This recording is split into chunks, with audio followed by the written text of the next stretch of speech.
Olá, sejam muito bem recebidos, muito bem recebidas por aqui. Esse é o Domine Holding e Proteção de Patrimônio, Família e Empresa. Esse Domine é o quê, hein, gente? Ele é um programa de aulas semanais que são liberadas todas as quintas, a partir das 19h30. Eu sou Simone Tassinari Cardoso e eu tenho trabalhado muito para que a gente monte uma comunidade, para que a gente monte uma rede de advogados e advogadas que tenham aí por interesse proteger pessoas, vínculos, relações e patrimônio por aqui. Bora conversar sobre esse quadro do domínio e conversar sobre esse episódio de hoje, tá bem?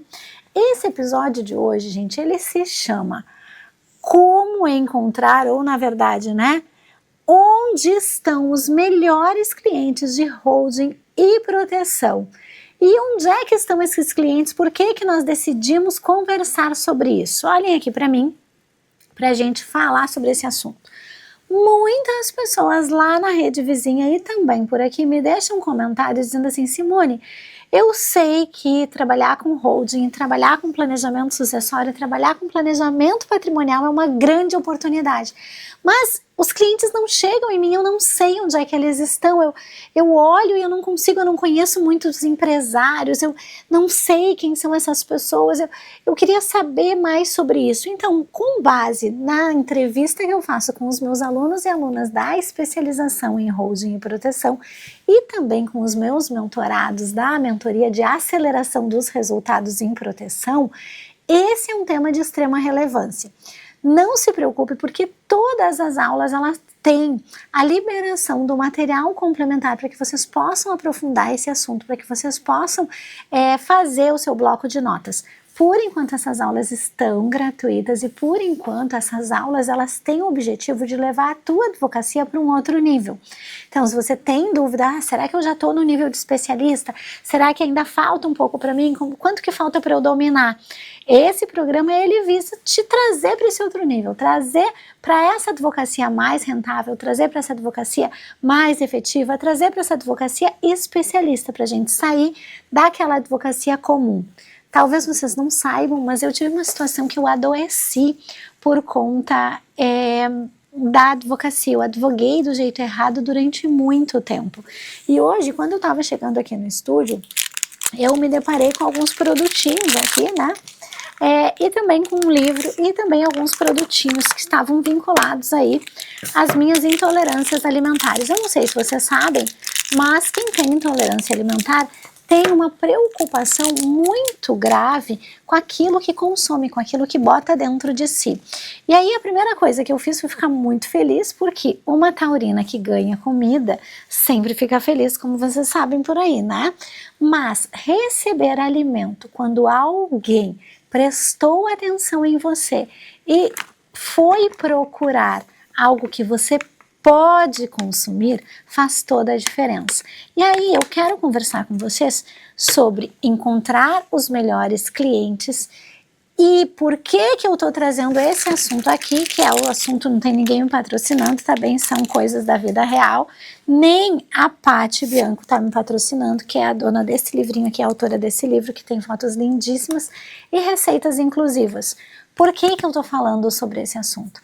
Porque encontrar os melhores clientes é bem parecido com investigar ingredientes de um determinado produto específico para a sua alimentação. E aí vocês estão olhando para mim pensando, mas essa Simone é maluca, né? Enfim, essa Simone é louca, ele tá usando aí o produto, tá usando receitinha, tá usando coisa para dar aula. Exatamente por isso. Esse aqui é o mais interessante deles. Esse coisinha aqui, ele é um doce de leite que não tem glúten. Para vocês entenderem o contexto desse assunto, eu tenho intolerância a glúten e a lactose. Então, quando eu vejo algo que diz doce de leite, o meu cérebro rapidamente vai investigar os elementos que estão aqui dentro. Só que sabe o que aconteceu no dia de hoje? Alguma coisa aconteceu e eu não estou de óculos. E aí, eu comecei a aumentar o braço para verificar. E é isso que o pessoal aqui do estúdio, só um pouquinho que eu vou te ajudar a ler, Simone. E aí eles pegaram esse biscoitinho aqui e foram ler. realmente não tem glúten, realmente, mas ó, contém soja, contém ovos e pode conter leite. E aí, o que eu tinha na minha frente? Eu tinha um produto que era muito bom, eu estava com muita vontade de comer, eu tinha vontade de ler os ingredientes, mas por uma questão de não ter o aparelho específico, não consegui fazer sozinha. E é um pouco disso que a gente vai fazer no dia de hoje. Olhar para onde estão os melhores clientes é similar a você olhar para o lado e pensar assim, eu quero saber o que tem de ingrediente nesse coisa, mas eu não tenho o aparelho certo, eu não tenho a justa medida, como é que eu faço? Geralmente, os advogados da advocacia comum, eles vão lá no Google e eles procuram assim, onde estão os clientes de holding? E aí olha só o que a IA traz para mim. Eu não sei se está certo nem errado, eu só sei o que ele está dizendo, certo? As maiores holdings do mundo são empresas tais, que controlam uma série de outras empresas. As holdings globais são essas e como as holdings funcionam, e aí tá me falando aqui de holding. A minha pergunta é, adianta pra gente saber que essas são as maiores holdings do mundo, considerando que nós queremos ir atrás dos melhores clientes? Considerando que talvez essas pessoas aqui no mundo, Johnson & Johnson, JP Morgan e outros tantos, já tenham seus próprios advogados e provavelmente não vão nos contratar uma pessoa que está aqui na América Latina? Então, essa pergunta, que é a pergunta que está diante dos nossos olhos, talvez ela precise de um óculos para melhor explicitar ali quais são os ingredientes para saber se a gente pode consumir ou não. Dito isso, vamos começar, bora lá, deixa eu tirar do ladinho, depois a gente volta a conversar sobre os ingredientes e bora conversar sobre isso. A primeira coisa a saber, gente, aqui é o seguinte, quem é que precisa desse tipo de atendimento? O advogado da advocacia comum, aquele que não está acostumado a ter uma advocacia estratégica, rentável e especialista, ele vai dizer assim, nossa, o melhor cliente é o cliente empresário. Ok, esse melhor cliente é o cliente empresário. Só que esse cliente empresário é de fácil acesso para ele? Eu não sei. Esse cliente empresário, deixa eu ver aqui, pode ser uma pessoa de fácil acesso a você ou pode não ser uma pessoa de fácil acesso a você. E a lupa que eu quero colocar aqui é que esta é uma meia-verdade. Por que esta é uma meia-verdade? É fato que todo cliente empresário precisa de um advogado que saiba sobre a zona cinza e que saiba de proteção? Sim. Só que estes clientes empresários, eles podem ser grandes, eles podem ser médios e eles podem ser pequenos. A experiência já me disse que os grandes já têm os seus escritórios de advocacia consolidados, porque são atendidos por big offices de total empreendimento e talvez uma demanda ali full de trabalho. Os médios podem estar com alguma vulnerabilidade ainda. Como assim, Simone? Os médios podem estar, e deixa eu tentar aqui fazer uma pinturinha para nós, com uma demanda associada à necessidade de um especialista. Então, os médios podem ter algum escritório que lhe assista, mas podem precisar de um advogado especialista. Eles podem ter advogados que atendam clínica geral, mas precisam de alguém que olhe especificamente para o caso deles. E os pequenos, a experiência também já me mostrou que necessitam de advogados, porque nem a massa das suas demandas está resolvida. Então, se você tem dúvida de onde que vai colocar o seu olhar, dirija seu olhar aos médios e pequenos. Simone, como eu vou dirigir o meu olhar a médio e pequeno se eu não tenho ninguém na minha família que é médio ou pequeno? Eu não circulo nesse meio, eu não conheço estas pessoas. Eu quero mostrar para vocês que estas pessoas que são consideradas empresárias médias e pequenas já são pessoas que têm uma característica comum. Elas já têm uma organização em CNPJ e elas já têm alguma estrutura relacionada a sobreviver com o CNPJ. Então, elas já vão ter ali um sistema de contabilidade ou algo nesse sentido.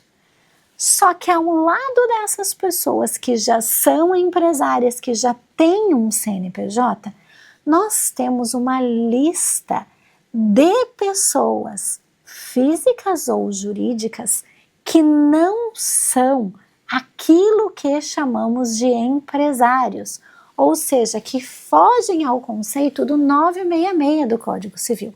Como assim, Simone? Nós temos aqui pessoas que são, eu vou colocar aqui, que fazem parte da profissão regulamentada. E quem são essas pessoas que fazem parte das profissões regulamentadas?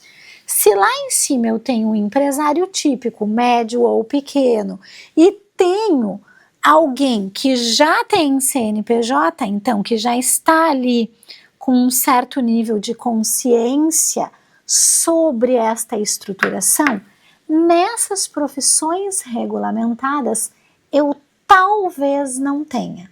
Ai, Simone, não estou entendendo. Como assim? Será que tu pode explicar melhor para nós?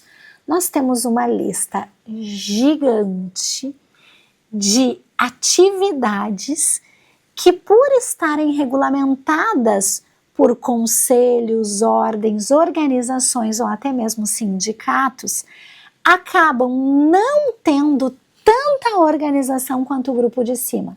Quem são esses aqui? Vou dar um exemplo. Médicos.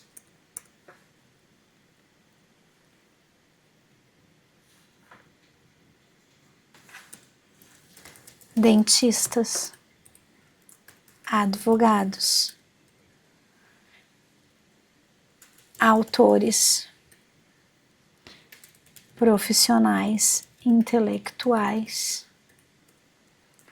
Fisioterapeutas. Profissionais da educação física. E veja uma lista gigante de pessoas que sequer imagina que pode precisar de um advogado em proteção. Ai, Simone, mas que história é essa? Essas pessoas elas já têm uma certa organização, elas já sabem, elas não sabem. E por que não sabem? Porque aqueles primeiros lá, empresários típicos que já fazem alguma coisa operacional, já estão organizados pelo menos com um sistema de contabilidade autônomo, e esse sistema de contabilidade autônomo provavelmente já conversou com essas pessoas sobre a continuidade do seu negócio. Agora, dentista, médico, outros profissionais liberais, advogado, autores, atores, grupamento de autores, outras profissões intelectuais como tradutores, juramentistas, pessoas que são fisioterapeutas, pessoas que estão na educação física. Essas todas, elas não têm consciência, na maioria das vezes, é bem verdade, da necessidade de organização separando a pessoa física da pessoa jurídica. Então, se você conhece ou frequenta médico, dentista, advogado ou algum sistema de produção intelectual, pode ser atores, inclusive, pode ser desenhista, pode ser ilustradores, provavelmente todos estes precisam deste serviço, mas não fazem a menor ideia. Ah, Simone, ok, eu frequento o médico, mas de frequentar até ter algum passo adiante, a gente tem um caminho. Na segunda metade dessa aula, a gente vai conversar sobre como fazer esse caminho, tá bem? Então, além de termos essas pessoas aqui, que são os empresários, e que são médios e pequenos, eu quero que vocês atentem a vida de vocês e atentem a atenção dos senhores e senhoras para essas profissões regulamentadas que precisam tanto de proteção quanto os primeiros e que habitualmente não pensaram nisso. Ah, tá bem, Simone, ok, mas acabou nisso, acabou agora todos, outro psicólogo também aqui, né? Psicólogos. Acabou essa lista? Não. Além dessas pessoas aqui que já estão organizadas em CNPJ autônomo como empresa e dessas profissões regulamentadas, nós temos um mercado, gente, que eu vou chamar de semi-formalidade. Por que eu estou chamando de semi-formalidade? Porque são pequenos e pequeníssimos, né? Eu vou botar aqui pequenos ou micro organizações que prestam algum tipo de serviço ou atividade e que na cabeça das pessoas elas tenham um CNPJ, mas que economicamente elas operam pelo MEI, por exemplo, ou são empresárias individuais. Ah, Simone, como assim? Eu estou trabalhando com pessoas ou pequenas empresas que são aqui. Quem? Salões de beleza.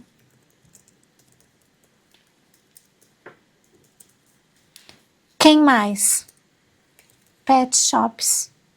Quem mais? Lojas de roupas. Quem mais? Pequenos mercados de bairro. Quem mais? Oficinas mecânicas. Quem mais? Oficinas de outra natureza. Estúdios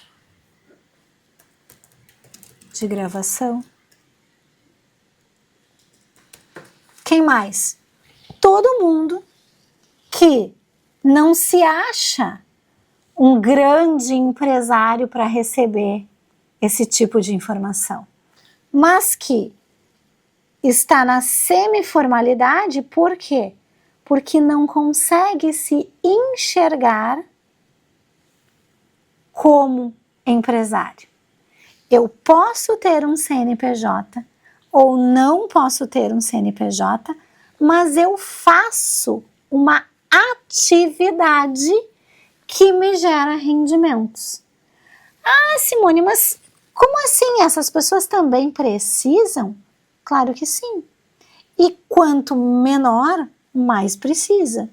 Então, quando a gente está olhando e aumentando os nossos óculos, a gente precisa se colocar no lugar de quem quer enxergar a oportunidade. Então, como que a gente faz para enxergar essa oportunidade? A gente precisa ver onde essas pessoas estão. Se eu for a um shopping center, qualquer que seja, eu vou ter lojas que são âncoras, que são as lojas que geralmente estão nas polarizações ali do shopping. Além dessas lojas âncoras, eu vou ter lojas que são maiores, que ocupam 2 ou 3 espaços físicos destinados, e eu vou ter lojas que são bem pequenas. E além disso, eu vou ter dentro do próprio shopping center, qualquer que seja, os quiosques. Ah, Simone, mas os quiosques, só pelo fato de estar no shopping, eles já têm uma organização. Concordo com vocês, mas concordam comigo que pelo fato de serem quiosques, talvez não tenham acesso ao tipo de informação relevante, que é a informação que o advogado especialista traz na holding e na proteção? Será que o cara do quiosque do shopping sabe que ele pode fazer uma holding e ter economia tributária? Será que a menina que filma, a filmmaker lá,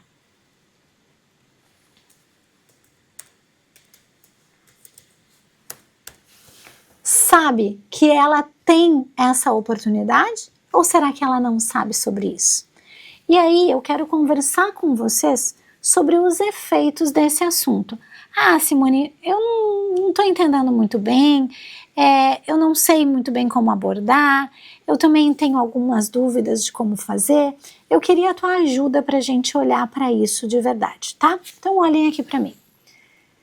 Existem uma gama de pessoas que trabalha na informalidade absoluta. Se a pessoa trabalha na informalidade, vamos lá comigo agora, galera. Se a pessoa trabalha na informalidade, vocês concordam que migrar essa atividade dela do CPF para o CNPJ é algo que alguém que trabalha com proteção patrimonial pode fazer? Então, se a pessoa não tem nada ainda de formalidade, uma proposta possível é uma assessoria jurídica para fazer essa migração. Há grandes chances que simplesmente o imposto de renda que é feito na pessoa física, sendo feito na pessoa jurídica, já traga vantagem para essas pessoas. Tá, Simone, mas o meu cliente não está na informalidade, ele já tem um CNPJ, ele já é alguém que está fazendo alguma coisa que tu acabou de chamar de semi-formalidade, porque essa pessoa não estruturou ainda, é tudo meio artesanal. Se eu falar para ele que eu trabalho com empresários, ele é capaz de nem se identificar como empresário. Então, nesse momento, a gente precisa falar com quem tem CNPJ. Cadê aqui?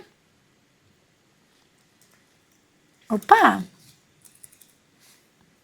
Então, informalidade, e o segundo aqui agora é alguém que tem CNPJ. Ah, foi lá para o outro lado, beleza. Se alguém tem CNPJ, o que eu preciso fazer? Eu preciso olhar para este CNPJ e trazer a consciência para essa pessoa que ela vai ter problemas de zona cinza. Quais são os problemas de zona cinza mais comuns aqui? O problema mais comum: dissolução de união estável e divórcio. Além disso, quais são os outros problemas? Falecimento. Necessariamente, quem tem CNPJ precisa pensar se vai dissolver a união estável, ou se vai se divorciar, ou se tem falecimento. E um outro problema que costuma ter quem tem CNPJ é uma vulnerabilidade, ou seja, quem trabalha com isso sabe que as pessoas que têm vulnerabilidades, por exemplo, um filho com TEA, um filho com alguma questão de outra ordem, uma doença mental, sabe que vai precisar. Então, aqui você vai precisar conversar com essas pessoas. Ah, Simone, então tu tá dizendo que mesmo que não seja empresa, todo mundo que está nessas profissões regulamentadas vão precisar disciplinar morte, divórcio, falecimento ali e mais vulnerabilidades? Sim. E não é só isso. Vão precisar também disciplinar essas situações aqui quando as pessoas estiverem namorando ou em união estável. Preciso saber se está namorando ou se está em união estável. Outra coisa que vão ter que falar, vão precisar conversar sobre regimes de bens, se alguém tiver prestes a casar. Ah, então tá, então eu tenho que conversar com a pessoa sobre esse assunto, mais ou menos. Ou você concorda de conversar com o médico que vai casar, ou você fala com o médico sócio daquele médico que vai casar. Sabe por quê? Porque o médico que vai casar, tá com a cabeça no casamento. Só que o médico que é sócio do médico que vai casar tem que saber que esse sócio dele casando há impacto na sua sociedade. Ou pelo menos precisa disciplinar esse impacto societário para que não tenha impacto. Ah, mas a esposa dele não é médica, não vai atrapalhar. Mais ou menos. Mesmo não sendo médica, ela tem direito aos haveres sociais da dissolução dessa sociedade por conta disso. Então, tanto as pessoas que são profissões regulamentadas quanto as pessoas que são semiformais precisam de um advogado para esse assunto. Basta que você saiba que isso você pode fazer. Ah, Simone, e a holding? Claro que pode a holding, mas vocês conseguiram ver que eu simplesmente mostrei que além da holding, nem preciso chegar no complexo. Eu já tenho necessidade de conversar sobre coisas de família e de empresa? Ah, Simone, mas então eu entendi. Tu tá me dizendo que se eu olhar uma loja de vestuário, eu posso prestar meu serviço. Tu tá dizendo que se tiver um salão de beleza, eu posso prestar meu serviço. Tu tá dizendo que se tiver uma pet shop, eu posso prestar meu serviço. Tu tá dizendo que se tiver um grupo de filmagem, eu posso prestar meu serviço. Tu tá dizendo que se tiver uma escola de dança, eu posso prestar meu serviço? Sim. Todo mundo, deixa eu botar aqui, escola de dança. Posso prestar o serviço. Se eu tiver uma academia, idem. Por que que a gente não olha para isso? Porque quando a gente fala de proteção família e empresa, parece que eu estou indo proteger o grupo JP Morgan lá. E não é o caso. Vocês entendem? Tá bem, Simone, mas que abordagem eu uso? Se você não quer fazer a abordagem, que é a abordagem do posicionamento, que é uma abordagem que já estamos trabalhando por aqui nesse perfil e que tem várias aulas lá na outra rede sobre como começar o posicionamento digital, você pode começar com a estratégia offline. Ah, Simone, como é que seria essa estratégia offline? Muito simples. Você vai organizar-se para desensibilizar este assunto. Ai, mas eu não sei como é que é desensibilizar esse assunto. Lembra que eu disse que eu ia falar sobre isso aqui? O que acontece quando a gente tem intolerâncias alimentares? A gente precisa comer de uma determinada maneira e se não comemos de uma determinada maneira, dá ruim. Só que o que acontece que dá ruim? Dá ruim porque a gente se alimentou mal, tanto, que a microbiota intestinal ela está totalmente inflamada e qualquer coisa que você bote para dentro do seu corpo começa a fazer você passar mal. Quando a gente passa por um processo de dessensibilização, a gente passa um certo tempo da nossa vida comendo direito. Comendo direito é comendo o quê? Alimento de um ingrediente só. Arroz, feijão, frango, coisas que nem são muito processadas e nem tem tantas assim apelos gustativos, certo? Alimentos simples, alimentos que podem ter cadeias complexas de carboidrato, mas que são alimentos não de desembrulhar, mas alimentos de servir, de cozinhar, né? Faça mais alimentos ao invés de desembrulhar alimentos. Quando você passa um certo tempo consumindo alimentos que são de servir, de cozinhar e servir, você passa por um período de dessensibilização. Isso acontece com o intestino e isso também acontece com o cérebro.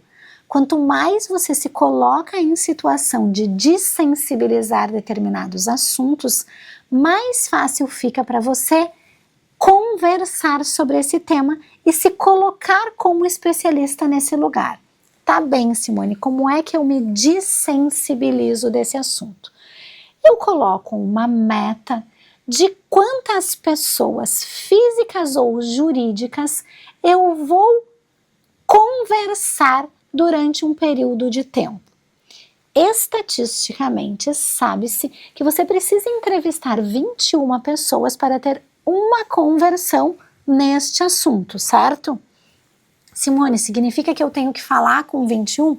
Não, você vai falar com quantos você quiser para se desensibilizar. 21 é um número mágico estatístico que indicou que é possível de ter uma conversão. O que significa dizer que o mínimo que a gente teria que conversar é com 21 pessoas. Ok? Ok. E aí você toma consciência de que você vai se desensibilizar com isso. E qual é a abordagem?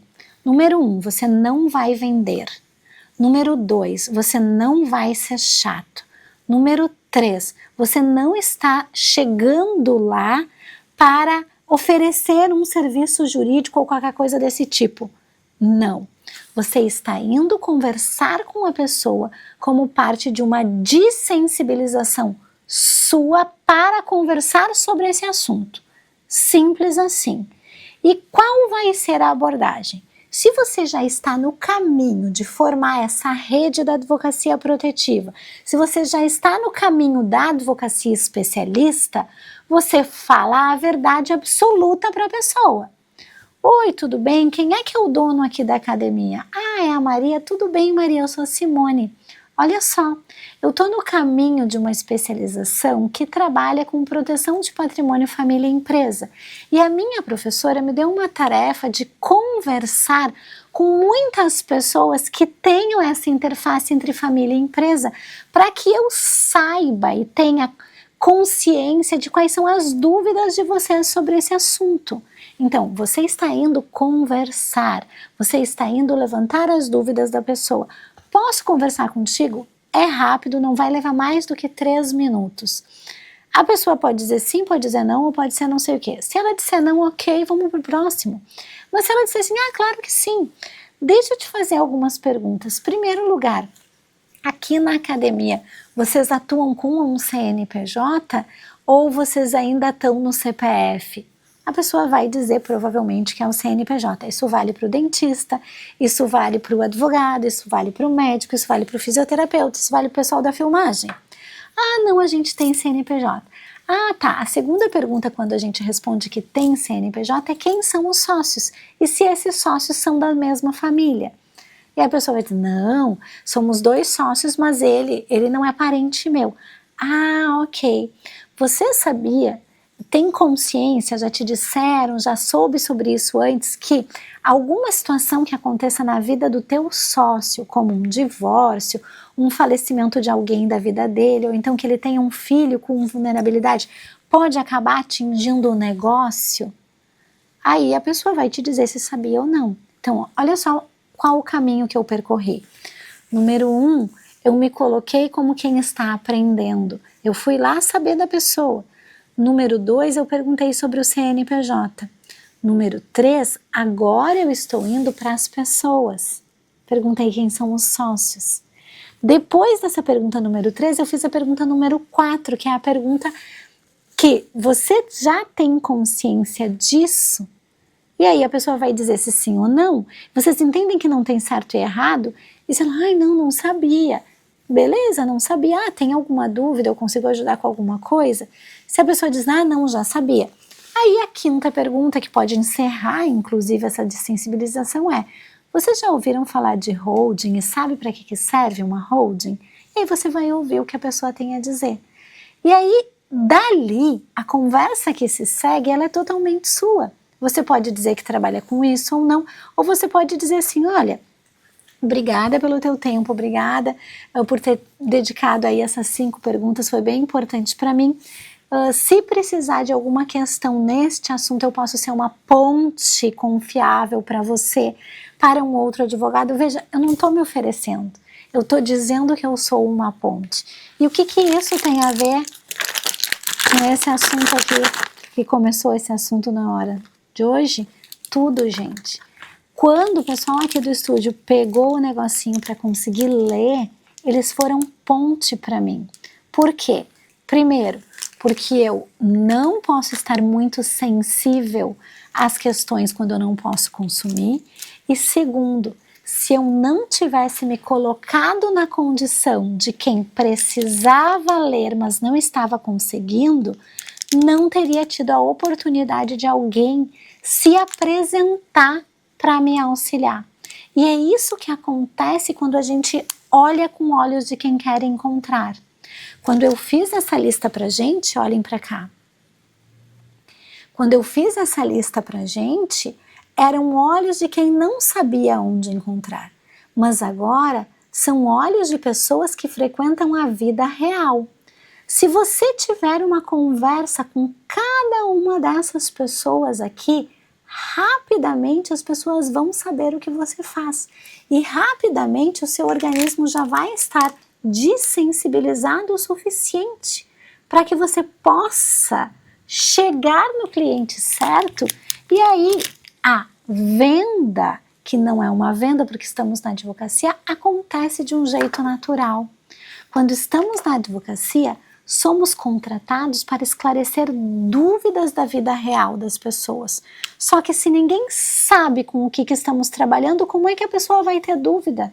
Ou vocês realmente acham que vão começar a postar na internet e que vai cair uma chuva de clientes interessados pela sua rica cara, que nem eu sempre digo para mim mesma? Felizmente, esse trabalho que a gente faz é um trabalho de extrema confiança e não é o nosso rico olho azul, a nossa rica cara que vai fazer o cliente nos contratar.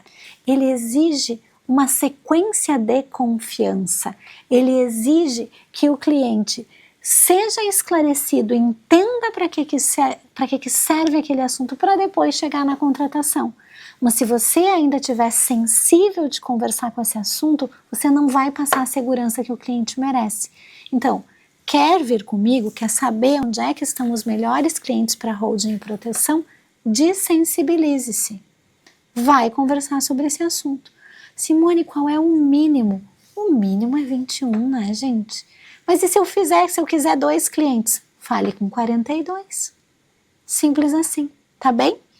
Olha só, se você está na dúvida se isso aqui é para você ou se não é, existe uma possibilidade de saber, que é agendar o seu diagnóstico gratuito para entrar em contato com alguém da minha equipe e saber se esse assunto aqui é para você, se você vai ter condições de prosseguir nesse lugar ou se ainda está muito vulnerável. Não é para qualquer um, é só para quem quer diagnosticar a sua advocacia de verdade, tá? Encontro vocês no programa de aulas semanais, ele é exclusivo para quem está inscrito.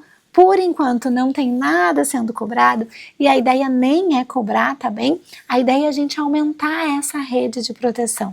A ideia é a gente aumentar a rede da advocacia protetiva. Vejo vocês na próxima aula.